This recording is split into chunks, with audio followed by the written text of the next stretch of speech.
দিদি 10 টাকা দাও না। আরে তোর বাবা ছেড়ে চলে গেলে নাকি? আরে আমার বাবা তোমার বাবা না।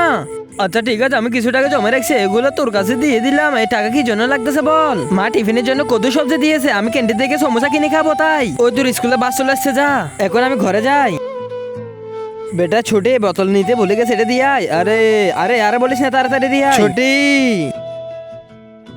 আজকে থেকে 2 দিন স্কুল ছুটির কারণে বাস বন্ধ থাকবে। মনে হয় ও বাসা চলে গিয়েছে।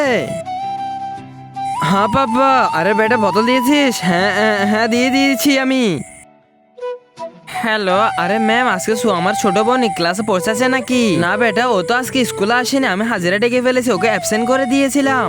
হ্যাঁ আমি তো বলে গেলাম ও আজকে স্কুলে আসবে না ওইটা। ওই গলি আমার ছোট বোন আসছে নাকি এখানে? না আমি দেখিনি।